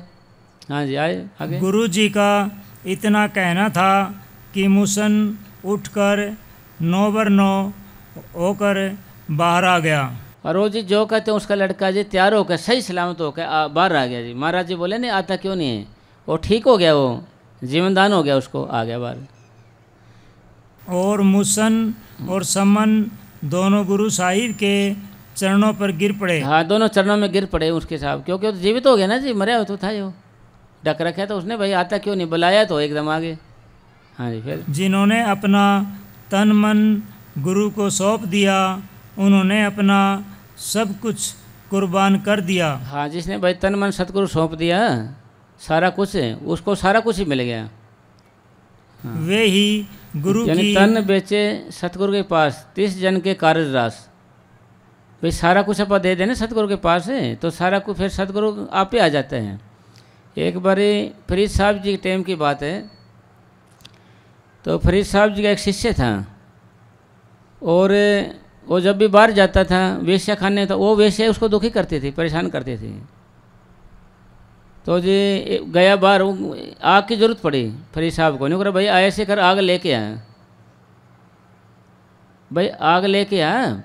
तो उन्हें सारे शहर में देखा कहीं आग मिली नहीं, उन्हें देखा तो वेश्या होका पी रही है, वेश्या थी वो होका पी रही थी। वो लोग जी मेरे को आग दे दे, मेरे गुरु ने मंगाइए। ठीक है तू आग दे देंगे, आँख दे दे मेरे को, ये भाई तू आँख दे दे मैं तेरे को आग दे दूँगी, बोल सौदा कर ले, भाई तू मेरे को ये आँख दे दे मैं तेरे को आग दे दूँगी, बोलो क्या क्या सलाह आपकी। ठीक है साहब की। तो उन्होंने ऐसे ऐसे करके आँखें निकाल के उसको दे दी, आग ले आया घर में, पट्टी बांध ली ऐसे। आज फिर आया किसी से कह के भाई ले चल मेरे को, बोला कि ये पट्टी क्यों बांधी हुई है। नौकरे मेरे जी महाराज जी आँखें आई हुई है, मेरी जलन हो रही है, दर्द हो रहा है इनके अंदर। अच्छा आई हुई है। फिर बोला कि आँख आई हुई है कि हाँ आई हुई है जी, दर्द हो रहा है। ऐसे कर पट्टी खोल दे, पट्टी खोलते आँख जो की तो होगी वैसे ही, ऐसे देखने लग गया। मैं तो भाई सारा कुछ तो प्रेम का सौदा है ना ये, जब उसमें हम खोजें पूरा विश्वास हो जाए, पूरा का पूरा विश्वास हो जाए। एक बारी गुरु और चेला ऐसे जा रहे थे, उन्होंने कहा कि भाई रात का सफ़र है जी, चाहे तो तू जाग ले या मैं जाग लेता हूँ। गुरु कहने लगा कि जी मैं जागता रहूँगा रात को, तू बच्चा है तू सो जा। फिर जो शिष्य था ना, उसने पहले जन्म में एक को सांप को मारा था उसने, पहले जन्म में। अब वो सांप उसका बदला लेगा। तो रात होगी, 1 बज गया तो सांप आया। नौकरे मैंने इसके गले का खून पीना है, मैंने इसके गले का खून पीना है, अजय आप महाराज पीछे हट जाओ। नौकरे मैं नहीं हट सकता, मैं तो भाई पैरे बैठे हूँ इसके, मैं तो पैरे बैठे हूँ, मैं कैसे हट सकता हूँ। नहीं जी मेरे को खून लेना है इसका, मेरा बदला आज का। तो भाई मेरा भी तो है कुछ ड्यूटी में भी गुरु हूँ इसका। नौकरे भाई मैं फिर खून चाहिए मेरे, भाई खून चाहिए, मैं इसका खून निकाल के मान ले तेरे आगे ऐसे रख दूँ। फिर नौकरे जी फिर मैं पी के चला जाऊँगा, मैंने कोई इतराज़ नहीं, मैं तो खून चाहिए खाली इसका। तो उसने क्या किया जी, चक्कू लिया ऐसे मारा उसको गर्दन पे। तो शिष्य ने आंखें खोल ली, भाई मेरे को काट रहा, तो तूने बंद कर ली आंखें, और फिर खून निकाल कर दे दिया ऐसे, और वो चला गया साहब। तो सुबह बात हुई कि चेला ये बता मेरे को कि मैंने जब तेरे ये गर्दन पे ऐसे मारे थे चाकू, तो तुमने जाग भी गए थे, आपने बोला क्यों नहीं, आप बोले क्यों नहीं।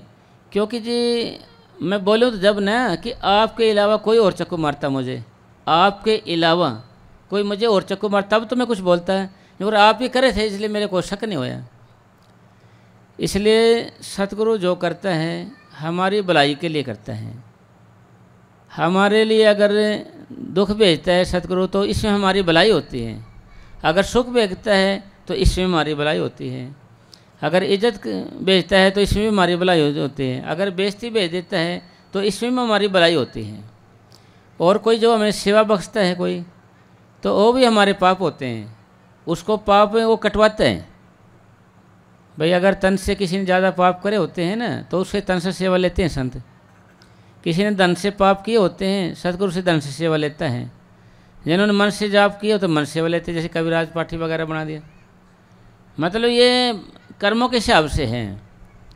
एक को बताया था कि आपको भाई एक था आदमी प्रधान था जो, उसका लड़का टट्टी साफ करता था, तो उसने शिकायत करी भाई तेरा बाप प्रधान है तो टट्टी साफ करता है, अच्छी सेवा ले ले कोई बढ़िया। तो उन कई बार मौका लगा नहीं, फिर बात करी महाराज जी से, मनीष साहब जी महाराज के टाइम की बात। तो जी बात करी जी, अरे भाई ने सेवा करने दें। बोले जी लोग मेरे को ऐसे ऐसे बोलते हैं। तीसरे दिन फिर बोले, अरे बोलने के लोगों का क्या है, इसने अगले जन्म में वाल्मीकि जी महाराज के यहाँ जन्म लेना है, वाल्मीकि साहब के परिवार में जन्म लेना है इसने, और इन्हें घर घर की लैट्रिन साफ करनी है। अब ये क्या कर रहे हैं, अब इसका एक तो जन्म कट रहा है, जन्म एक ही गुरुघर की सेवा में लगे हुए हैं, गुरुघर की सेवा में। इसी तरीके से संत हमें अगर घास खोदने को हुक्म दे दें, ये भी परम पद है, बाबा जयमल सिंह जी महाराज लिखे हैं, क्योंकि ये भी एक परम पद है, परम पद है, क्योंकि उनको पता है कि इसका सफाई कैसे होगी इसकी। भाई वो हमारे को नहीं देखते हैं, हमारे मैल देखते हैं। धोबी होता है, उसके पास कपड़े कैसे आ जाओ, तेली के आ जाओ, हैं तेली के आ जाओ, और खरीद वाले के आ जाओ, या और किसी के मैले कपड़े आ जाओ, वो कपड़ों को नहीं देखता है, वो ओनली मैल ही देखता है। मैल है इसके अंदर, भाई इसको मैं निकाल दूंगा और साफ कर दूंगा इसको, इसलिए मैल को ही देखता है वो। इसी तरीके से संतों ने हमारे से कोई गलत तो है नहीं, वो जो कुछ करेगा हमारे वास्ते करेगा जी, हमारे अंदर फायदे के लिए करेगा। भाई ये साफ कैसे हो जाए, भाई थोड़े कर्म अच्छे होते हैं, मान लें शुभ होते हैं, भक्ति जा तो हम मान जाते हैं, नहीं तो ना कर देते हैं, फिर थोड़ा उसकी रुकावट हमारे को पड़ेगी, और सतगुरु तो हमारे को ले जाना चाहता है। तो अब उन्होंने बात करी ना जी, तो उठ के बैठ गया। तो फिर आगे साहब फिर दोनों रोने लगे पाँव में पड़ के, आगे साहब वे ही गुरु की खुशियाँ लेते हैं। हाँ हो गया पूरा। हाँ तो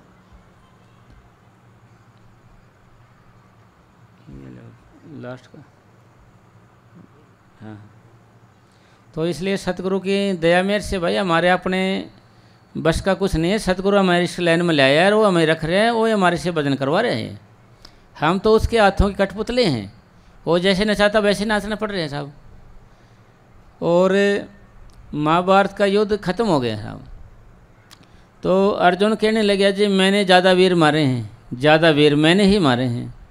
और भीम कहने लगा जी मैंने 100 पुत्रों का नाश मैंने किया है, और कितनी दुनिया को मैंने मारे हैं, मैं ज़्यादा वीर हूँ मैंने। वो सब ऐसे लड़ने लगे। वो कहने लगा जी हम इसका जवाब नहीं दे सकते आपको, इसका जवाब बर्बरीक देगा, जिसको आजकल खाटू श्याम कहते हैं, बर्बरीक देगा। आप वहाँ चलते हैं, वो कुरुक्षेत्र की भूमि में चले गए, तो वहाँ बर्बरीक को तमाशा देखने के लिए ऊपर उसकी गला काट के ऊपर रख दिया था पहाड़ के ऊपर। भाई तू देखते हो क्या भी बर्बरीक, भाई सच बता किसने ज़्यादा वीर मारे हैं। वो जो अर्जुन कहने लगा सच बताना भाई, और भीम कहने लगा सच बताना, उनका विवाद हो गया। फिर उन्होंने बताया निगुने जी कौन तो यहाँ भीम है, कौन यहाँ अर्जुन है, कौन यहाँ कर्ण है, कौन द्रोणाचार्य है, कौन भीष्म पिता, मैं यहाँ कोई नहीं दिखाई दिया मैंने जी शूरवीर, मैंने यहाँ एक भी शूरवीर नज़र नहीं आया, एक भी शूरवीर। फिर तुमने क्या देखा यहाँ पर?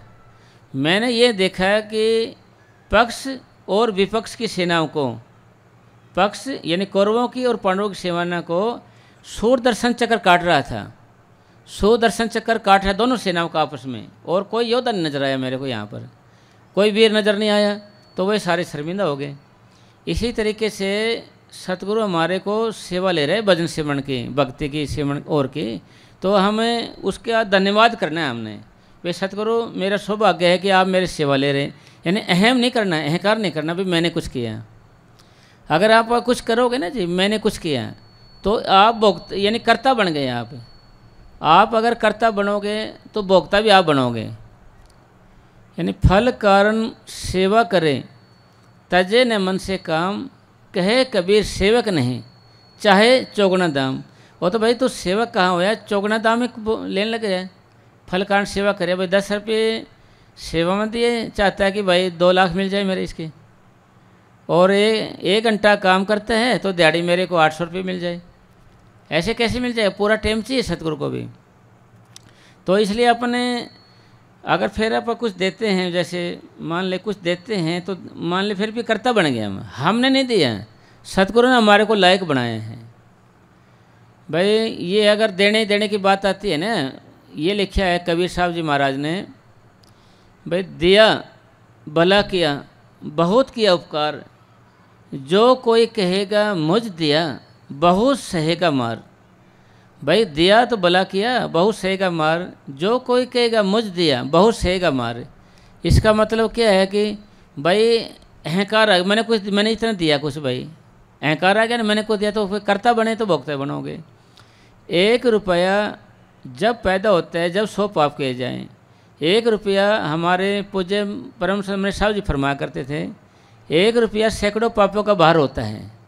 1 रुपया पैदा जब 100 पाप किए जाएं, वही पैसा में सात संगत में संत को देंगे तो वो पाप हमने उसको दे दिया, क्यों जी, उसको दे दिया कि नहीं दे दिया साहब, वो पाप उस पर जाएगा। और फिर कहा कि भाई दिया भला किया बहुत किया उपकार, जो कोई कहेगा मुझ दिया बहुत सेगा मार। फिर वो सारे कर्म उसके ऊपर आ जाएंगे, सारे कर्म हैं उसके, तो उसके ऊपर आ जाए। तो संतों गले में माला डाल दी उन्होंने, और फिर के जब मैंने दिया है फिर उसके ऊपर आ जाएगा सारा। हमारे परम संत मनेज साहब जी महाराज फरमाया करते थे कि तुम्हारा ख्याल 10 रुपये देने का है सेवा में, तो आप 9 दीजिए, 11 मत देना। अगर 11 दोगे तो आपका ख्याल आ जाएगा जी मैंने कुछ दिया, पैसे वहाँ लगाने थे, ये वहाँ लगा दिए, देखा देखी दान हो गया ना, ये नहीं। यानी श्रद्धा समान दान, श्रद्धा जैसा आपका भाव है उससे। मने साहब जी ने महाराज लिखा कि भाई 10 रुपये देने ख्याल है तो 9 देना, 11 मत देना। 11 दोगे सब आपका ख्याल आना, आपका ख्याल आने का तो फिर आपको फिर उसका फायदा नहीं देगा।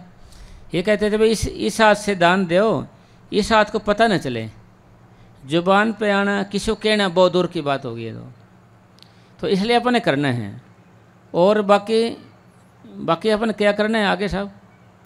जिस मकसद के लिए हमें मालिक ने इंसान का जामा दिया है, सांसों का भंडार ख़त्म होने से पहले हमें उसे पूरा करने की कोशिश करनी चाहिए। अभी हमें किस मकसद के जन्म दिया था ये हमारे को, भाई कोई निंदा चुगली करने के लिए थोड़ी दिया था हमारे को, भाई निंदा चुगली के वैल्यू रखने के लिए भी नहीं दिया, ईर्ष्या करने के लिए नहीं दिया, नींद आलस के लिए नहीं दिया। और हमने इसको, ये सारी तवज्जो थी, करंट है ये सारी, इस करंट को, इस तवज्जो को, इस ताकत को हम क्या करेंगे, दूसरे का जिक्र करते रहेंगे सारा दिन। हम दूसरे का ही जिक्र करते रहेंगे, कभी अपने बारे में नहीं सोचेंगे। ये आंखें दूसरे को देखते रहेंगे, अपने और नहीं देखेंगे कि भाई तो भी कुछ है। यानी हर वक्त हम दूसरे की चिंता में रहेंगे, दूसरे का ही ख्याल रहेंगे, भाई बेफायदा और बेजरूरत सोचते रहेंगे। यानी सारी ताकत हमारी निंदा चुगली में, बैर विरोध में, ईर्ष्या में चली जाती है। हमारे पूज्य परम संत वकील साहब महाराज फरमाते थे, भाई चाहे तो हम बड़ाई करेंगे अपनी खुद की या दूसरे की बुराई करेंगे। अपनी बड़ाई करेंगे तो अहंकार आएगा, दूसरे की बुराई करेंगे तो पाप आएगा जी। क्योंकि जब आप किसी बुराई करने लग जाते, ये मत समझो उसका बुराई करने लग जाए तो उसका स्वरूप आ जाएगा आपके आगे, उसके अवगुण आपके अंदर आ जाएंगे, आपके शुभ कर्म अगले में चले जाएंगे। आप बिन पैसे के धोबी बन रहे हो, बिन पैसे के, भाई पैसा नहीं ले रहे अगले का, वैसे फ्री में सेवा कर रहे हो। इसलिए ये भी नहीं करना अपने को खाली क्या करना है, जितना भी हो सकता है हम क्या करेंगे, चाहे तो सोएंगे या घर के काम करेंगे या बाहर टहलने जाएंगे या रिश्तेदारी में जाएंगे, इससे ज़्यादा तो कुछ नहीं। तो अगर आप जैसे कपड़ा साफ है, अगर नहीं पहनेंगे कम से कम मैला तो नहीं होगा ना भाई। कपड़ा साफ है, पहनेंगे नहीं तो मैला। इसी तरीके से हम ज़्यादा वजन नहीं कर सकते, तो कम से कम किसी की निंदा चुगली करके अपने आप को मैला तो ना करें, अपने आप को मैला तो ना करें। तो इसका मतलब ये होया कि भाई सतगुरु की दया से हो गया पूरा क्या? ये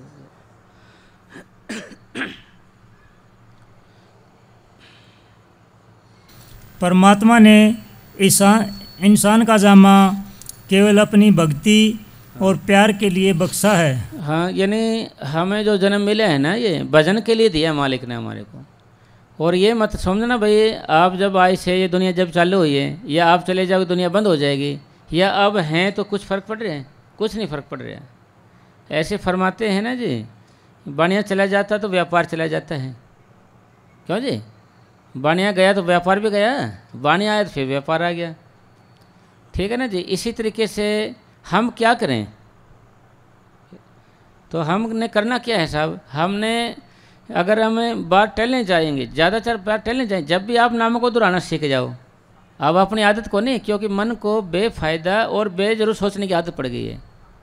बेफ़ायदा और बेजरूरत, बेफ़ायदा और बेजरूर सोचने की आदत पड़ गई है। मन नहीं, किसी कितना भी कुछ कर ले जी, फिर भी देर से चुपचाप रहेगा, बोलेगा तो किसी का जिक्र कर देगा। ऐसे भाई बोलेगा तो मुंह से, और देखेगा तो कुछ और सोचने लग जाएगा जी, और के बारे में देखने लग जाएगा, तो ऐसे था ख्याल वहीं आने लग जाएंगे। इसी तरीके से सारी शक्ति हमारी वैसे ही ख़राब हो रही है। इस शक्ति को हमने हजम करना है और भजन में लगाना है। इसका इलाज क्या है? जैसे भी हमने आदत बना लेनी है कि भाई चाहे तो पर टहलने जाएंगे, या हम खाएंगे, या हम सोएंगे, या नहाने धोने जाएंगे। इन अवस्था में भी आपने भजन करना है। इन अवस्था के अंदर भी आपको भजन करना है। भजन कैसे करना है कि भाई जैसे यहाँ से उठ गए अब, तो भी आप नामों को दोहराने लग जाओ। नामों को दोहराने लग जाओगे तो आपको ख्याल आएगा कि बात आज क्या बताई गई थी। अगर आप एक दूसरे का ख्याल करने लगे, फिर आप यहाँ से बोल जाओगे। भाई लाभ उठाने क्या मतलब है? कुछ बात किया जाए, उसको अमल किया जाए।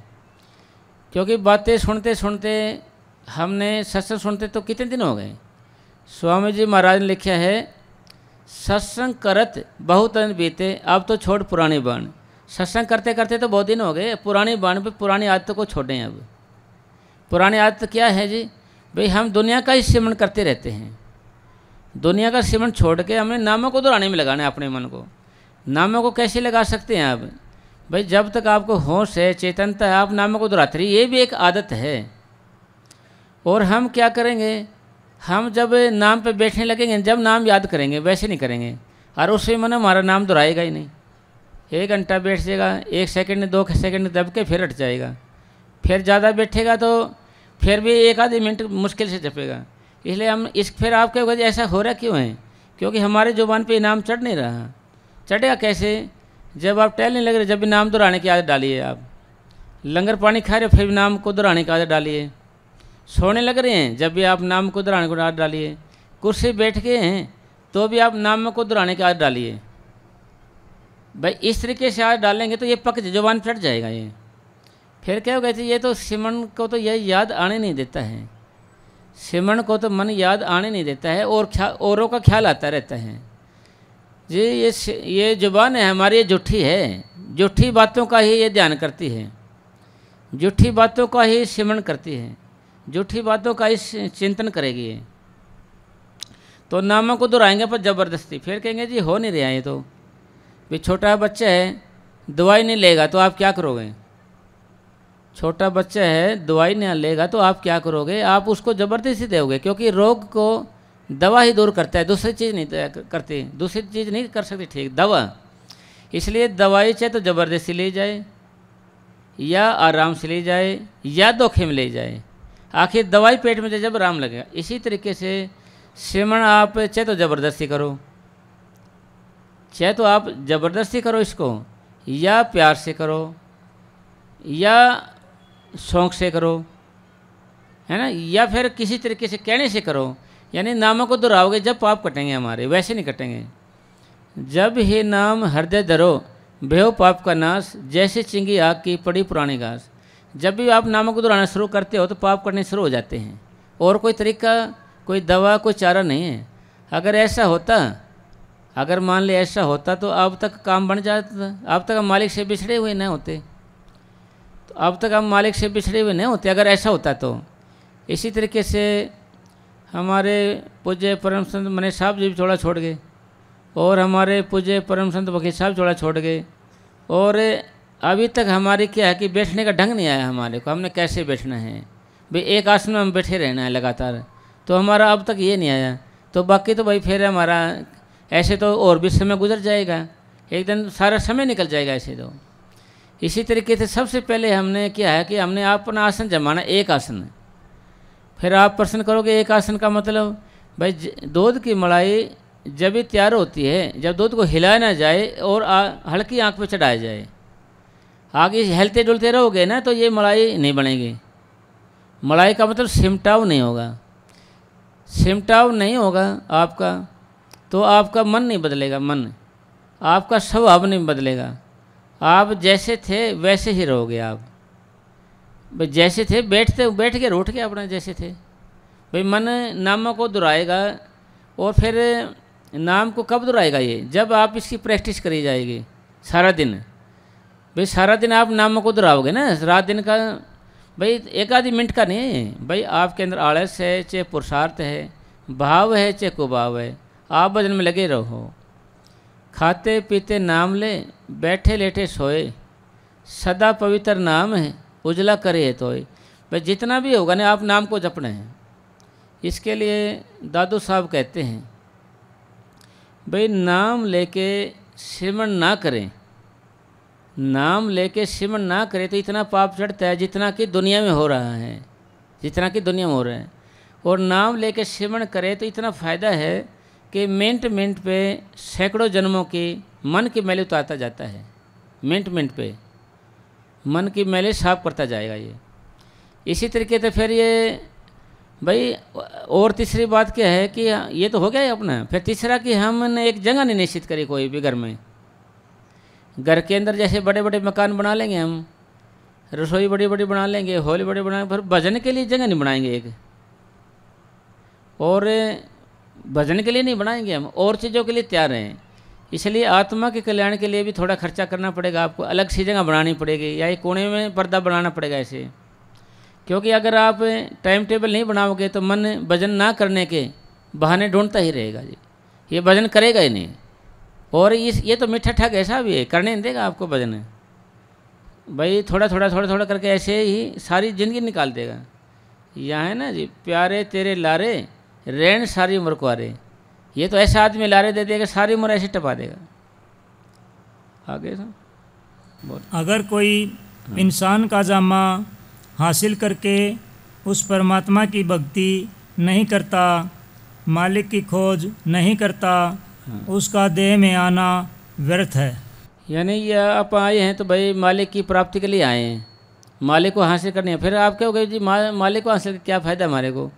भाई मालिक को हासिल करने का मतलब ये है कि हमारा जन्म मरण मुक जाएगा, फिर जन्म मरण मुक जाएगा। अगर फिर जन्म मरण तो ये आत्मा है जो हमारी आत्मा परमात्मा में समा जाएगी, हमारे को कोई दुख तकलीफ नहीं रहेगा, आनंद ही आनंद हो जाएगा जी।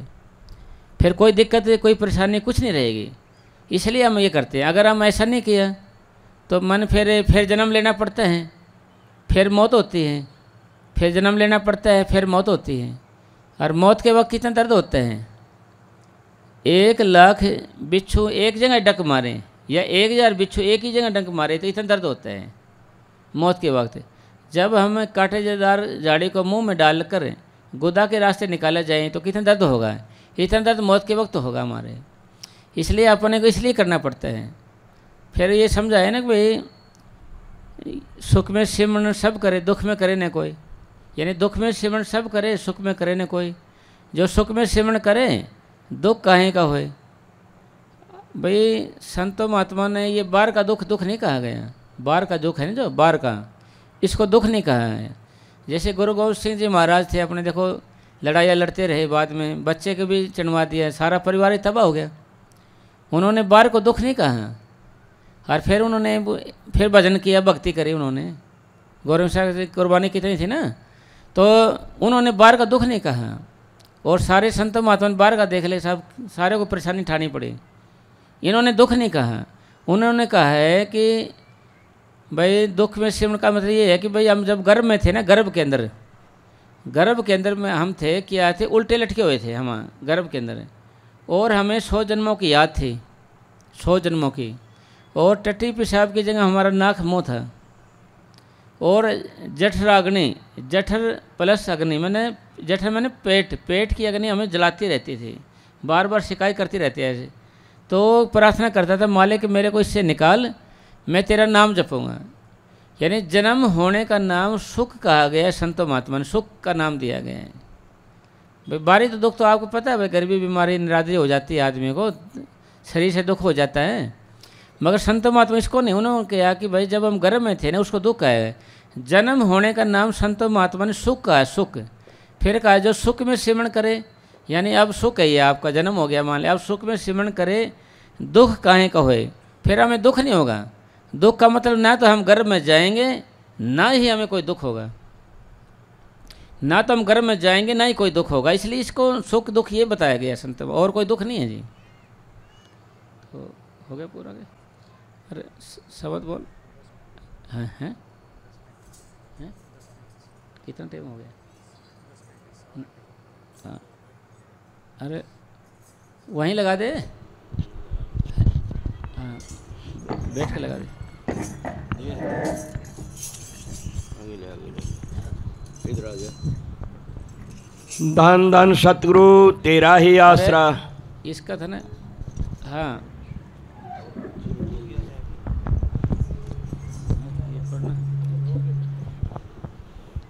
ऐसे ही बोलने बिना म्यूजिक।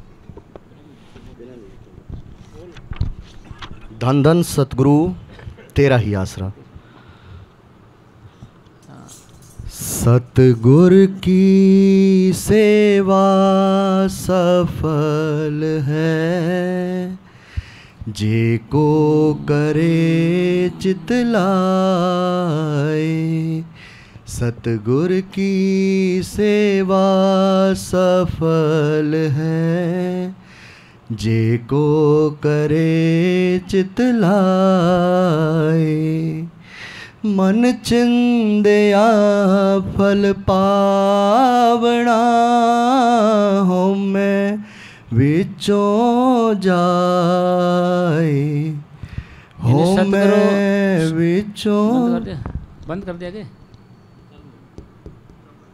है। यानी सतगुरु की सेवा क्या है भाई? सतगुरु की सेवा सफल है, जे करे कोई चित लाए, यानी चित लगा काम करेंगे ना जी, वो सेवा सफल है। बस दिमाग लगा के चित लगा कोई काम करेंगे ना जी, वो सेवा सफल है, वैसे नहीं है जी, चित लगा करेंगे। यानी जैसे बच्चे स्कूल में गए, लेट सेट आए, हाजिरी लगा दी उनकी, भाई हाजिरी लग गई, और करे हाजिरी लग गई उनकी। सतगुरु के दरबार में सेवा कभी जब चित लगा करेंगे, मन लगा करेंगे, वो सेवा सफल है। आगे सतगुर की सेवा सफल है, जे को करे चित लाए।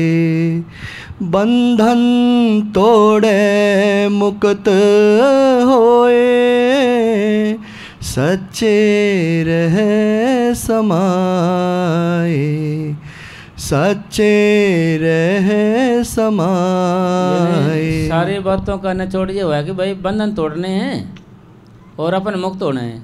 बंधन कैसे टूटेंगे? पहले ही बंधन बहुत है भाई, पहले माँ के, बाप के, बहन के, भाई के, सूत कन्या और नार, बंधन ही बंधन है सारे। इसको सच्चे में समाने का मतलब हुआ कि भजन करना। सारी बात एक नुक्ते पे आ जाती है कि भाई अभ्यास करना, मेडिटेशन करना। अपन नाम मिले तो अपन अभ्यास करना पड़ेगा। बातें सुनते सुनते तो आगे गए अपन। भाई स्वामी महाराज लिखे है भाई, सत्संग करत बहुत दिन बीते, अब तो छोड़ पड़ी भाई, आते छोड़ो, पुरानी बाण छोड़ो, आते हैं। यानी अभ्यास किसको कहेंगे? चित लगा के। जब ये सिमटाव होना शुरू हो जाएगा आपका, आप भजन बैठ गए, अगर आपका सिमटाव नहीं हो रहा है नो समझो कि आप भजन नहीं करे सही, ऐसा ऐसा करने से तो सारी उम्र गुजर जाएगी, कुछ हाथ तो पहले लगेगा, ना नजर आया कुछ ना दिखेगा साहब। यानी सिमटा होएगा हमारा, उसका नाम भजन है। सिमटा हुए बिना भजन वजन नहीं है। यानी सेवा सफल कौन सी हुई? जिसमें चित्त लगा किया जाए, कोई ध्यान लगा किया जाए। कोई आगे बंधन तोड़े मुक्त होए, सच्चे रहे समाए, सतगुर की सेवा सफल है, जे को करे चित लाए। इस जग में नाम अलग है, गुरमुख वसै मन आए, गुरमुख वसै मन आए, सतगुर की। इसमें मतलब नाम नहीं है इस दुनिया में, नाम तो त्रिलोकी से पार ही मिलेगा अपने को। भाई इस दुनिया में नाम अलग है नहीं, वो त्रिलोकी से पार है हमारा जो नाम है। चांद स्तर पार जाके मिलेगा, नाम है नहीं। आप यहाँ ढूंढते रहते हैं, सारी उम्र गुजर जाएगी, मिलेगा नहीं। इसलिए हमारा जब सिमटा हो के, क्योंकि गुरबाणी का सार है, जब तक सूरत सिमटे नहीं मन निश्चल नहीं हुई, मन साथ नहीं होगा हमारा, चैन से नहीं रहेगा जी। बोलो। नानक जो गुर सेवै आपना, तिन बलिहारी जाए, तिन बलिहारी जाए, सतगुर की सेवा सफल है, जे को करे चित लाए। सब गट साइयाँ सोनी सेज ने कोई, यानी बलिहारी जाऊँ उस गट पे, जा गट प्रगट होई। भाई मैं कुर्बान किस पे हूँ? भाई सारे को मालिक है, परमपिता परमात्मा है, सारे को ही तो है वो, मगर मैं किस पे कुर्बान जाता हूँ? भाई जिसके अंदर प्रगट हो गया वो चीज़, जिसके अंदर प्रगट हुई है वो चीज़, उस पर बलिहारी जाता हूँ। यानी सब गट साइयाँ सोनी सेज ने कोई, बलिहारी जा उस गट पे, जा गट प्रगट होई। पूरा हो गया? आगे अगला बोलो। धन धन सतगुरु तेरा ही आसरा, बिन भागा सतसंग न लबे, बिन संगत मैल भरि जय जियो। यानी ये बिना भाग के आपको सत्संग नहीं मिल सकता साहब, ये भाग है आपके जब आप यहाँ आए हो। यानी ये लिखा था गुरु नानक साहब जी ने, भाई करोड़ों में एक जो राम भजन का पावे। तो हमारी दादा पास हजूर महाराज सावंत सिंह जी ने बोला कि भाई करोड़ों में एक जो राम भजन का पावे। कुछ संगत बैठी थी, बाबा जी फिर तो मार को छोड़े दो, करोड़ों में कोई एक आता है तो हमारे क्यों बिठा रखे है ये? तो महाराज जी बोले भाई हमने तुम्हारे को भी करोड़ों में से एक एक चुन के ले आए हैं, करोड़ों में से एक एक चुन के ले आए हैं।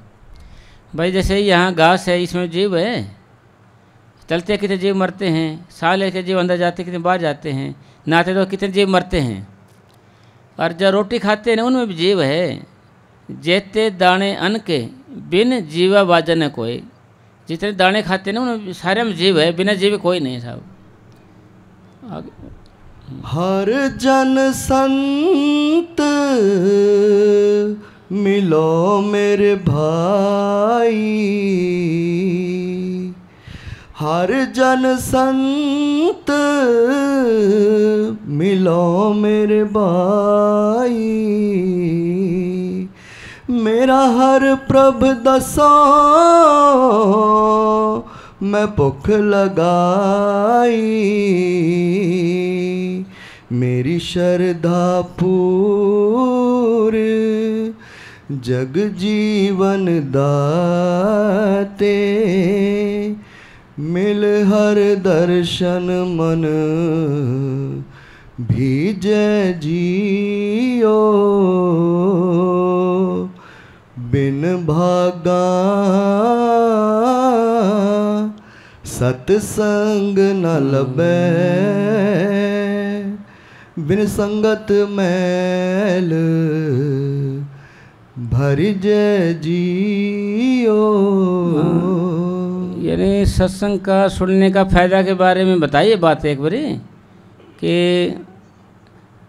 एक बारी चर्चा होगी भाई सत्संग बड़ा है या तप बड़ा है। इसके लिए एक अकड़ गया ऋषि में, वो बोले एक सत्संगी को भाई चलते हैं, जो बोले भाई ब्रह्मा के पास गए, नहीं बोले भाई मैं तो इसका नहीं बता सकता कौन सा बड़ा है कौन सा नहीं, अगर मैं बड़ा हूँगा तो ऋषि मेरे को श्राप दे देगा। फिर विष्णु के पास गए, नहीं बोले भाई ये भी नहीं मैं बता सकता। फिर शिव जी भगवान के पास गए कि जी आप बताओ जी सत्संग बड़ा है तब बड़ा है। वो सोच रहे अगर मैंने इसकी बात कह दी तो ये मरवाएगा मेरे को, अरे मैं नहीं बता। फिर बोले भी शेषनाग के पास जाओ जी, शेषनाग के पास जाओ, आप वो बताएगा जी सारी बातें इस सत्संग का फल के बारे में। उसके पास गए, नुकरे भाई मैंने मेरा एक बारी ये जो वजन है ना ये तो कोई रखो एक बारी ऊपर है, जब तुम्हें बताऊँ कुछ हल्का तो करो मेरे को कुछ। हल्का कैसे करें, तो ऐसे करो आपने तपस्या कर रखी है जी, आप मेरा वजन उठाओ ना ये, तो ऐसे आप तो पर हट के शेषनाग उसके ऊपर रख दिया। कोई धरती का बोझ बताते हैं शेषनाग उठाता है, तो उसके ऊपर रख दिया, तो जी वो डलने लगी, धरती हिले डोलने लगी और भाई वो पर हो गया। फिर वो बोला कि सत्संग का भाई तूने किया सत्संग का फल तुम आप उठाओ इसको। उन्हें राम से धरती को उठा लिया ऐसे। नौकरे जी फिर बड़ा कौन होया जी, मैं तो महाराज जी कुछ नहीं बरसाता, तेरे आगे है जी, जो भी कुछ है। डरे थे ना उससे भी सारे, तो जी इसलिए ना सत्संग का फल ऊंचा है भाई। हमारे सतगुरु की दया है ये, एक तरह से दया इसको कहते हैं भाई। कबीर साहब जी ने ये समझाया कि भाई ये तुलसी साहब ने भी ये किया, तुलसी संगत साध की कोट कटे अपराध, वही गड़ी लेखे में बाकी वाद विवाद, बाकी तो बकवास है, वाद विवाद ही है, बहसबाजी है। इसलिए मालिक की दया का नाम ये है। फिर भाई देखो अभ्यास तो करना ही पड़ेगा ना जी, अभ्यास करे भी ना तो भाई कुछ होगा नहीं। और बातों बातों में मन फेरे हमें भला फुला देता है भाई, बहुत अच्छी बात कही, बड़ा अच्छा है, बड़ा ये है वो है 4 दिन के बाद फिर मन से उब जाता है, बहुत हो गया है ना जी।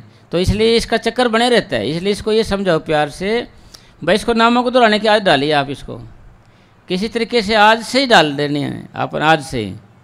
अगर जय घर जाके आपने अलग कमरा नहीं बनाया टाइम तो फिर भी नहीं आपका मन बदन करेगा। चलते फिरते नामों को नहीं दोहराए तो भी पकेगा नहीं नाम ये। सेवा करते भी आप नामों को नहीं दोहराए तो भी पकेगा नहीं ये। अलग जैसे सोते सोते भी आप विष्णु भगवान बन जाओ ऐसे हाथ करके, गर्दन ऊपर रहेगी, आधा घंटा तो कम तो लगेगा, नींद आएगी नहीं, आधा घंटे लग तो। मैं नामों को जाते ध्यान सिर्फ आँखों बीच में रहे भाई। सारी हमने ये चिंता करनी है कि भाई मेरा सिमटा हो क्यों नहीं रहा, चक्कर क्या है ये भाई। सारी यही चिंता रखनी है हमने भाई, सिमटा मेरा क्यों नहीं हो रहा, क्या चक्कर है भाई, क्या गलती होगी मेरे से, क्या गुनाह हो गया मेरे से, या मैं सिमट सही क्यों नहीं कर रहा हूँ। हर वक्त यही चिंता रखनी है हमने। अगर ये चिंता रखोगे आप तो मन में आएगी बात भाई वास्तव में ठीक है, मेरा सिमटा क्यों नहीं हो रहा मेरा, क्योंकि सिमटा भी ना मन बदलेगा नहीं तो फिर लोग अपने गाली बकेंगे, यार सत्संगी बने फिरते हैं ऐसे और वैसे, है ना जी। तो इसलिए आज से अपने नामों को दोहराने इस तरीके से कि हमारा सिमटा हो जाए बस। हाँ पूरी कर दे रहा हूँ वाणी भर साहब, कोई अभी घंटे बैठो। हाँ मिल सतसंग बोली हर वाणी, मिल सतसंग बोली हर वाणी, हर हर कथा मेरे मन बाणी, हर हर अमृत हर मन पावे, मिल सतगुरु अमृत। इतना काफी। धन धन सतगुरु तेरा ही आसरा। अब अपन राम तेरे से 1 घंटा भजन बैठ जाते हैं साहब एक बार ना।